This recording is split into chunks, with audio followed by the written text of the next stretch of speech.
An OT thriller at the Target Center as the Wolves try for their fourth straight win. I got the expert, Tyler Metcalf. He's going to help us break it all down. It's all coming up next on the Locked On Wolves POSTCAST.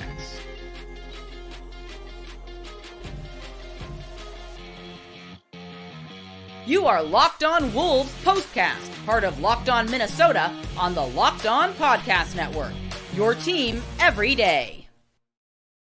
What's up? What's up? Back in the lab, back at it. Another T-Wolves POSTCAST episode right here on the Locked On Sports Minnesota Network. You got myself, Luke Inman, at Luke_Spinman. That's the man, Tyler Metcalf. He's on Twitter at TMetcalf11. And Tyler, before we jump into all the action, quick reminder, tonight's episode brought to us by FanDuel. Make every moment more. Right now, new customers, you're getting $150 in bonus bets with any $5 bet. That's $150 if your $5 bet wins. Just visit FanDuel.com/lockedon today to get started. All right, man, you just never know what you're going to get with this team on any given night, any given game. But tonight we got it was a slugfest inside the Target Center tonight. Wolves come into this one. They're looking for their fourth straight. But the Sacramento Kings, they had something to say about that. They pulled out all the stops, man. They played some chippy, physical, scrappy ball, especially tonight. Got to give them credit on that front. Doesn't help when your superstar, Anthony Edwards, he leaves at halftime for some personal reasons. I think he found out his girlfriend was going into labor. Correct me if I'm wrong on that, but said basically, hey, we'll see you on Sunday. Wolves dig themselves out of a big hole early, though. Kings were up as much as 14. They battled back. They took the lead. We end up going into overtime. And from there, it just really felt like, all right, who's got more gas left in the tank at this point? In the end, Malik Monk couldn't be stopped. Back-to-back killer three-pointers in that overtime period. Naz Reid, chance to tie it in the corner at the end, doesn't come through. Wolves lose a battle, man, 124-120. Kick us off. A lot to dissect and discuss, I know, but just start with the biggest takeaways and maybe observations you had from this one. I mean, that was a fun game at the least. Fun. At least we got a fun game out of it. JD McDaniels was magnificent, and it kind of sucks that arguably his best game of the season just kind of got wasted there. But I mean, the story of this game is just Malik Monk. And he 35 points after halftime. He was just on one tonight.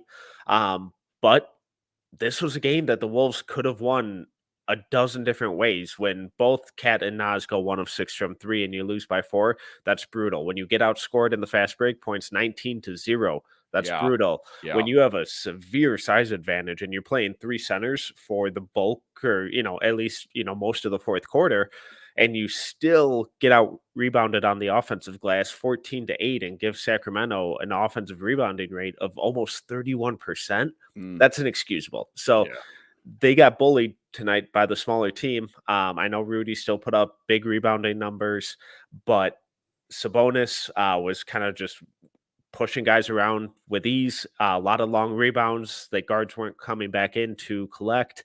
And that resulted in at least, it was like 20-second chance points, like towards the end of the game. That may have been up a couple by the time the final whistle sounded. But it was those hustle plays, really. The second chance, fast break, and offensive rebounds that really decided this game and accounted for the bulk of Sacramento's points. Yeah, let me just stem off the comment section here in the stream. A lot of people picking on Cat, understandable. And then you mentioned a lot of poor free throw shooting. They won the free throw attempt battle. I do want to get into some games within the game, but of those two, which one were you more disappointed with? I know you already mentioned a few other things you were disappointed that you thought swayed the outcome of this one, but Cat's performance, especially late, or just not knocking down those freebies at the end as well.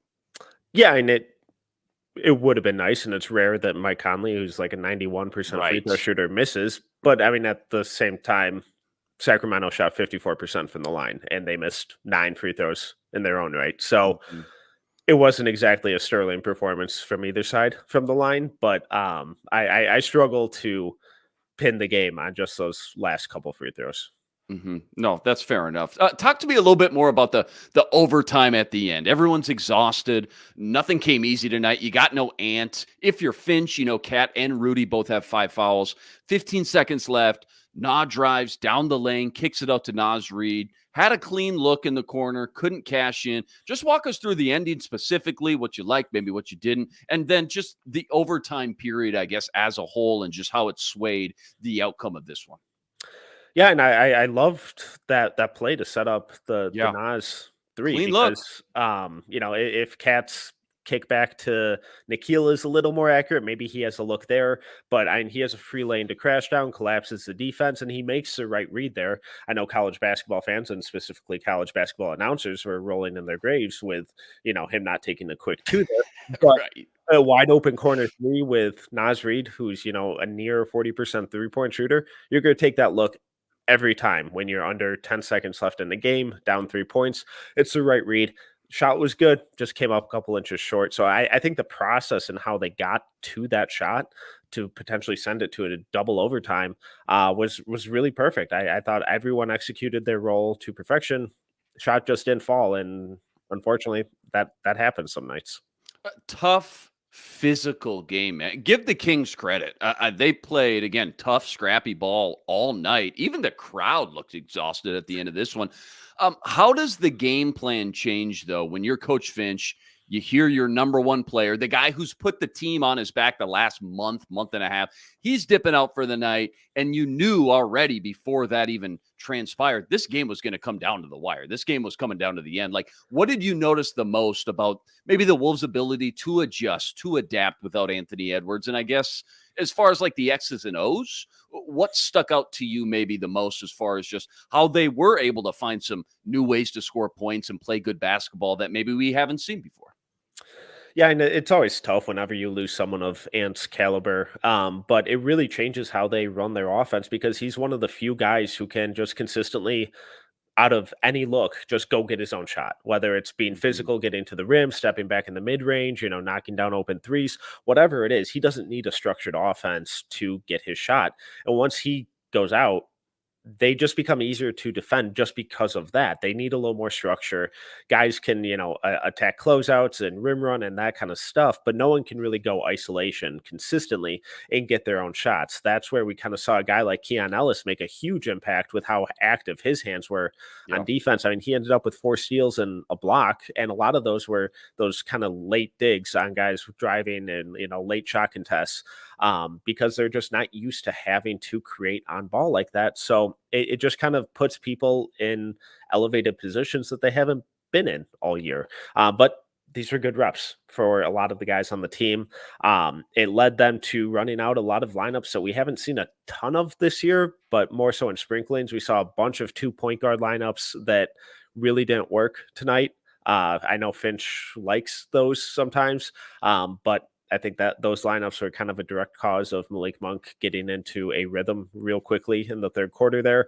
And then we saw him pivot in the fourth quarter to a 3 big lineup with Mike, Jaden, and then Nas, Cat, and Rudy all out there at the same time. So I think that was just kind of an interesting look. And I thought those guys really held their own for the most part. And it allowed them to more consistently throw Jaden on Malik Monk, disrupt his stuff a little bit. And then they were just hunting mismatches with screen over screen over screen to get Malik on whoever they wanted him attacking. How confident would you be in saying the Wolves win this one if Anthony Edwards does play that second half? Because, you already touched on the offense, but like Random Planet points out here, the defense, though, as well, he's always been so good this year in those big, critical, clutch moments. I think it's even nationally wise, national media goes even a little underrated. Everybody just thinks Anthony Edwards, okay, he's a freak shooting the ball, but the defense, though, too, and maybe Monk, even though Jaden played a role there, especially going into overtime, that last possession, he did his job, but you just got another great defender on the court as well. Could you say confidently, and I know we'll never know, but the Wolves pulled this one out with Anthony Edwards playing the end? Yeah, and since I can't be held accountable, I guarantee they would why won. Not? No, but Sure. I think that's a really good point because, like we saw in that Grizzlies game where Jaren Jackson was, torching everyone on the court, and it's like, let me try it. Let me try and defend them, and It's he a great really point. disrupted his flow and his rhythm, and we've seen him do that against Dallas and Boston. So being able to throw not only Anthony Edwards' just size, but his physicality, his strength on someone as kind of slender as Malik Monk, who's a dynamic scorer in his own right, I think that would have really disrupted things because they tried Mike Conley, they tried McLaughlin, they tried Monte Morris, they tried Nikhil. None of it worked. And Ant is the exact guy that you throw on Malik Monk in those situations where he can then kind of body him up, really leverage his strength while still funneling him to the length around the rim where Rudy and Jaden can then act as more kind of weak side rim protectors and then still be really effective on the defensive glass. And we saw that tonight from Jaden too, where when he wasn't always defending on ball, and he racked up 7 rebounds tonight, which is huge for him. Unheard of monster night, maybe career night, actually, for that fact. Let's keep talking about him. Great game on Wednesday, by the way. So now follows it up with 26.7 boards, new career high. Could this finally be the Jaden McDaniels we've been kind of hoping for all year on the offensive side of the ball? And how much does that help when he's scoring points like this on a more consistent basis now? Yeah, and it's just huge. So, and hopefully this is him just kind of finding his shooting rhythm. But we also saw him attacking closeouts a little more effectively and cutting and finding those open pockets a little more effectively. I love that they ran that first play right off the tip off to get him an easy layup, get him an easy 2 points, get him in a little bit of a rhythm early on. They usually do that for Rudy. I thought there was a really kind of good adjustment to do that for Jaden tonight, who has been struggling over the last month or so. It's just tough because he's the 4th, 5th option in that starting lineup when it comes to scoring. And so much of his job is stand in the corner and be an outlet. Mm-hmm. So I think we often forget with how good this team is and how good he's been early in his career, and same with Ant, but Jaden's still super young. He's still on his rookie contract this year. His extension kicks in next year. So still finding those ways to consistently make an impact, find your own shot, create your own opportunities is really difficult, especially when you're 5th on the totem pole. But hopefully tonight, building off of that Memphis game too, is just kind of another step in the right direction of, okay, when I do get these opportunities, these are the spots that I can exploit and I can't really waste any of them. Yeah, nice to know it's in the bag when you need him. Like you mentioned, though, and some people have commented as well that he's just on most nights, more nights than not, more games than not, he's just not going to have that many opportunities with that kind of volume as he saw tonight. But nice to know, again, that he can do it. No Ant, again, who left in the second half. No Slow-Mo tonight. Think he's battling that hamstring. Conley got kind of banged up for a few minutes there. This was just a knockout, drag-out fight till the very end, man. Here's just some more box score scouting here, which, again, I know doesn't always tell the whole story, but Rudy, 10 straight double-doubles, 16 points, 16 boards. Towns with 19. Naz Reid, he's been awesome, man. He scores 19 Wednesday, 18 tonight. Just couldn't cash in that game-tying shot at the end. Conley with 14. Ant with just 11 before he left. Na with 7. J-Mac with 3. I mean, you got 6 guys with double figures here tonight. It helps when you go into OT, I get it. But just kind of take that any direction you want here before we move on to the next segment. Any guy who maybe deserves a little bit more love or attention, could be for good or bad, actually. Yeah, and it just shows the talent level on this team. They did not, the level that they played to tonight did not even warrant them going to OT, but it's just a real testament to how good and how talented and how versatile this team is. Yeah. That even when their offense is struggling like it was tonight, even when they're not rebounding or making those effort plays, they still have the talent to push a playoff team to overtime. And yes, I know they were down De'Aaron Fox and Sabonis fouled out, and it took a Malik Monk, all-timer performance from him. Mm-hmm. But still, they're without Anthony Edwards, Slow-Mo. They can't make a 3 to save their life outside of Jaden. So I think it's a real testament to, even when things aren't going right, that they still have a lot of different kind of avenues to explore and find those opportunities to, grind out a win. Plenty more deep dive, including our Monte Morris watch and the Wolves' impact off the bench. That's all coming up right after this. Quick reminder, tonight's episode brought to us by FanDuel, America's #1 sportsbook and official sportsbook partner of the NBA. Right now, new customers, check this out. You're getting $150 in bonus bets when you win any $5 bet. $150 in bonus bets when you throw down just $5 on any bet and win. Right now, I just looked it up earlier this afternoon. T-Wolves are 8-1 to win the championship, and the early line Sunday versus the Clippers, Wolves by 1.5. If you've been thinking about joining FanDuel, no better time to get in on all the action. The app, so easy to use. And they got everything you need. Money lines, parlays, prop bets, over-unders, you name it, they got it. FanDuel's got everything you need to bet on the entire NBA season, and it's by far the easiest and simplest betting app to use. Go check it out for yourself. Visit FanDuel.com/lockedon. That's FanDuel.com/lockedon today. America's #1 sportsbook. FanDuel, official partner of the NBA.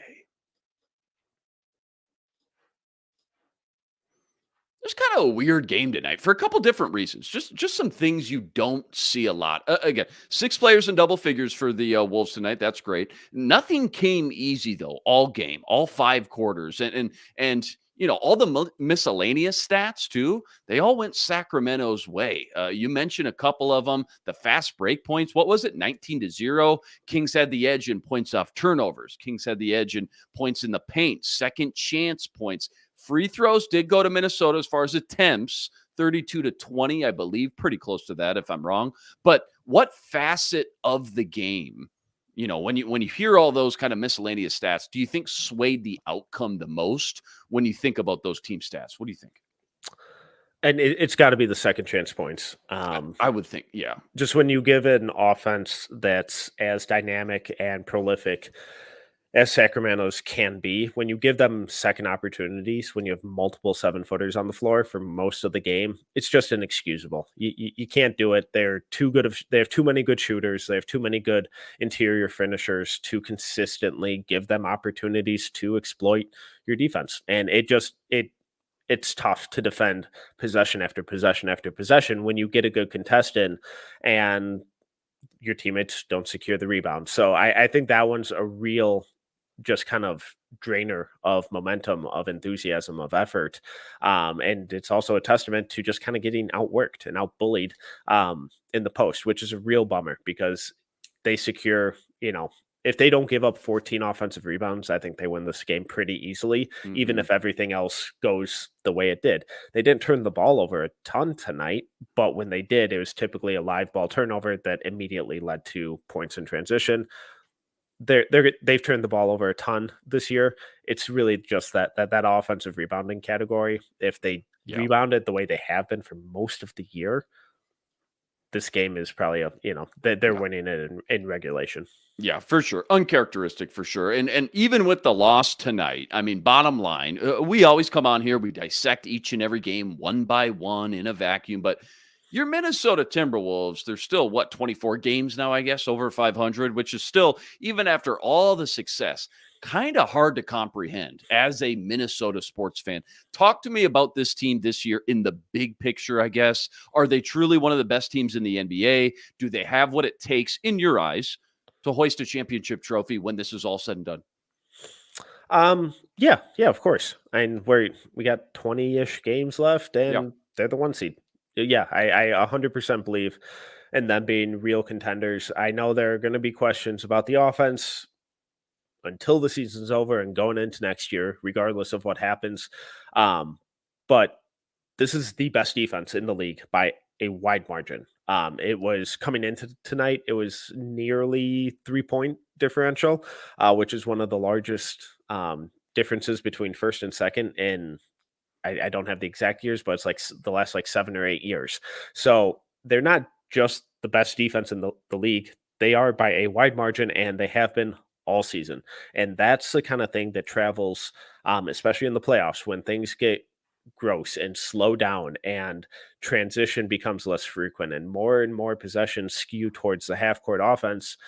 Having that dominant of a half-court defense really pays dividends. So yeah, it'd be nice if their offensive rating somehow automatically jumped into the top 10.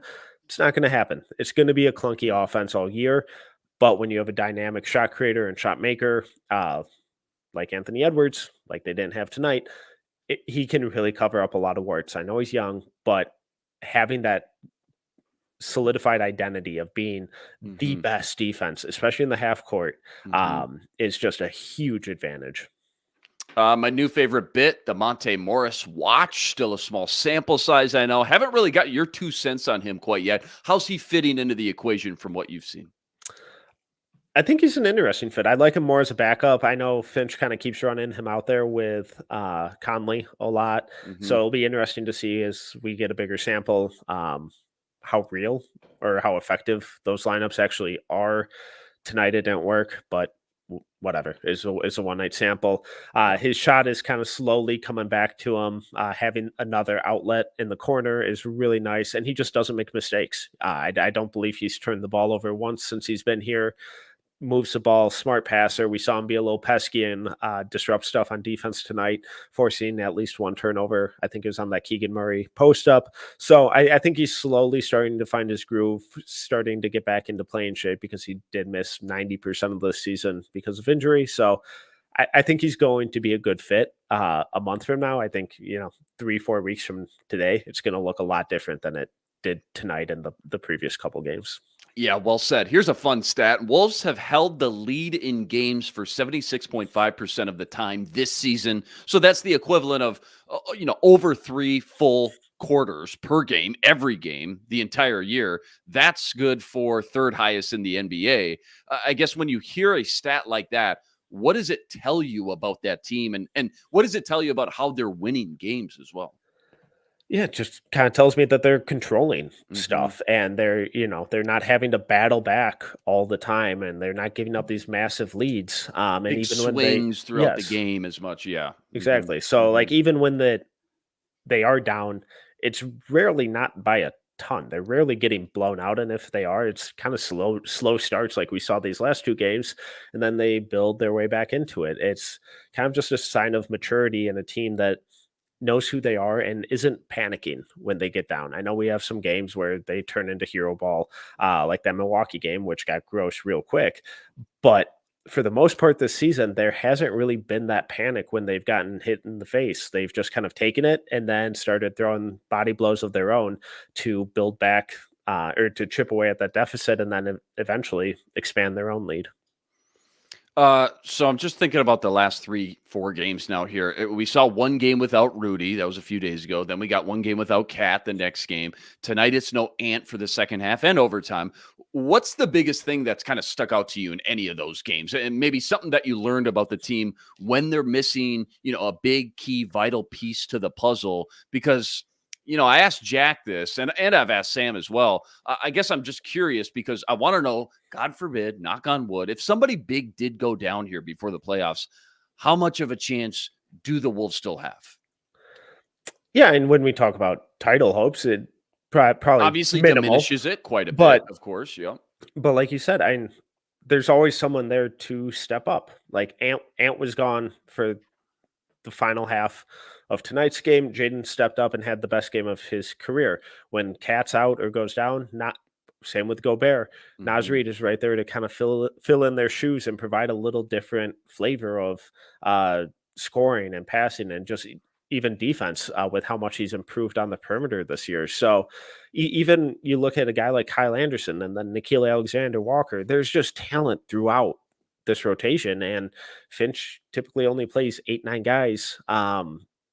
So it'll be fascinating what happens with that, kind of quote unquote backup point guard role come playoff time, whether Monte takes that away from McLaughlin, because we know Finch loves McLaughlin, and the fact that he's shooting 40+%, I know it's on low volume, but the fact that he's up there this year is absolutely huge for him. So every time someone kind of goes down or gets in foul trouble or rolls their ankle that they have to go get taped up, there's Mhm. always someone coming off the bench and stepping up and not afraid of the moment.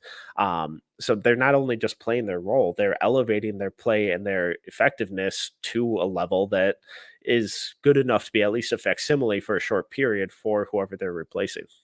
Give me just a quick 60 seconds on this Kings team, because they've played the Wolves as tough as anyone this year. Extremely physical, annoyingly active hands down in the paint to get those deflections, those strips. Sabonis is a monster. Monk was on fire in that second half. What's their ceiling? What's their biggest weakness or thing maybe holding them back? And then how worried would you be, I guess, if you had to play them in a 7-game series? Yeah, and they're proving to be one of the bigger annoyances for the Wolves Pesky. this season. Yeah. Yeah, and I think that's really just a perfect way to describe them, because their offense is really dynamic, free flowing, a lot of pick and roll, dribble handoff stuff that all kind of comes through Sabonis, because he's so skilled, such a good passer, incredibly physical on the boards. They don't really have a ton of rim protection, but they rebound everything. They're really good team rebounding. And then that kind of facilitates their ability to get out and run, push the pace, and let their kind of gunners like De'Aaron Fox, when he's healthy, his shooting has taken a huge jump this year. Yeah. Keon Ellis can get hot. Malik Monk, obviously huge for their second unit. Kevin Huerter. So they have a bunch of guys who can get hot in a hurry. And they do a really, really good job of rebounding on the defensive end to kind of compensate for their lack of defensive prowess. Yeah, well said. All right, we got time for one quick segment left. We'll talk about the Clippers game coming up on Sunday. That's all coming up right after this. Quick reminder, tonight's episode brought to you by BetterHelp. Give online therapy a try at betterhelp.com/LockedOnNBA and start a new journey to becoming your best self, because sometimes in life, we all need the opportunity to get something off our chest. Big or small, certain things can really start to eat away at you and get under your skin, like maybe the Wolves losing at home in overtime. Who knows? Maybe that's it. It's so important to be able to let that out, especially to someone who's unbiased in your life. Now, therapy can be different for everyone. Most of us have bigger problems than just our favorite sports teams, and it's important to get these things off your chest every once in a while. If you're thinking about starting therapy, you got to give BetterHelp a try. It's entirely online, and it's designed to be flexible and suited for your schedule. Go visit betterhelp.com/LockedOnNBA to get 10% off your first month. That's BetterHelp, HELP.com/LockedOnNBA. Okay, when you hear Clippers, Blazers back-to-back, on a back-to-back, then on the road with Pacers, Cavs, Lakers, Clippers, Jazz twice, then the Nuggets back at home. For me, I hear that. I think it's an absolute gauntlet. I asked Jack this. I want your 2 cents, though. What's the top 1 or 2 things that kind of come to mind for you as far as it pertains to this Wolves team and the schedule that's on deck? Yeah, man, that is a brutal man. road trip. I thought the brutal part of the schedule was over. Now it's supposed to, it got soft and easy again. Not I guess not. I guess that's not the case. Just a weird kind of schedule too, and I guess you could call it a benefit or a downside to being in the middle of the country, where you just have these long spells of being at home and then on the road. So it's really fascinating that, again, having to go to Indiana, then Cleveland, then all the way back out west for 4 games. I think these Clippers games are going to be fascinating, because Clippers are struggling a little bit recently. I think they're 3-5 in their last 8, but they're playing Washington tonight, so that'll probably get them back on to their winning ways. But the Wolves have matched up well with the Clippers this year, so it'll be fascinating to see what adjustments, if any, Los Angeles makes, and just kind of if they come into Sunday's matchup, kind of hoping and determined to not give up the season series, because Clippers are probably going to be right in the battle for that 1 seed. Well, yeah, let me ask you that. How excuse me, how's the West looking right now? Like whose stock is shooting up, who's been slipping down a little bit, and most importantly for the Wolves, still a clear-cut 4-man race at the top. Is that right? Yeah, and Minnesota, OKC, Denver, Clippers, 1 through 4 right there. Nothing's changed on that front. Yeah. No. And, Clippers have fallen back. They're 3.5 games back right now, just because of that. The last 8 games, they've lost 5 of them. But OKC and Denver just kind of keep rolling along. And Denver's still the team to go through in the West. They're the reigning champs. They're playing like it. Jokic is playing like an MVP yet again for the umpteenth year in a row. he's an absolute monster. They're a well-oiled machine. But OKC and Minnesota just kind of keep plugging along, and those 3 and 4 teams, I'll keep the Clippers in there because they have the talent, just kind of continue to separate themselves from the rest of the pack, where you look at 5 through 10 and they're separated by 3 games. So it's going to be real gross. Those guys trying to fight out of the play-in, and it'll be really interesting that final week or so to see if there's any shenanigans with kind of trying to play for a specific seed. Yeah, no, well said. Good breakdown there. I got to ask you this too before we get out of here. You know, I'm a diehard NFL draft nerd, right? It's combine week, so I'm watching all these drills and workouts all day, all weekend now. It got me thinking. I've never really sat down and watched an NBA combine. I got no idea what it looks like. What's the same? What's different? Walk me through the biggest differences between what we see in an NFL combine versus the NBA's. The whole premise is kind of similar. Okay. The scrimmages in the NBA combine, they obviously don't do that in the NFL. They throw and catch and have their drills and whatnot. But the NBA, the kind of fringe guys go full 5-on-5 scrimmages. But they have lane agility, 3/4 court sprints, bench presses. I think is only like 155 or 145 compared to, I believe NFL is 225. So bit of a difference there, but makes sense. But yeah, the measurements, vertical, sprint speed, lane agility, all that kind of stuff. It's all the same premise. You got 2 or 3 studs in this year's class that I can write boy. down when I'm doing my March Madness brackets here that I should remember? Oh boy. I think I looked at a mock like a month or 2 ago. A lot of European guys at the top, I'm saying. Lot of foreign guys. It's Yeah. kind of a down year overall. Kentucky's got a couple really fun freshmen and Reed Shepherd, Rob Dillingham, Dalton Connect from Tennessee, upperclassman, takes on a lot of the scoring load by himself. UConn, absolute wagon again this year. Donovan Okay. Clingan, Stephen Castle, those are their top 2 draft prospects. Wolves winning streak snapped tonight, 124-120 to the Kings in overtime. Clippers in town this Sunday. That'll be a good one. Tip off for that one, 2:30 p.m. Central Standard Time. Well done tonight, my man. As always, huge shout out to everyone that joined us on the stream. You guys are awesome. Knowledge, passion, energy. You guys got it all. Rest assured, we're going to be back each and every game, same time, same place, right here to break it all down. Quick reminder, go check out all of Tyler's work on Twitter at @TMetcalf11. Anything we should be on the lookout for? Haven't talked to you in a week or so. Anything you've been working on we can check out as of late?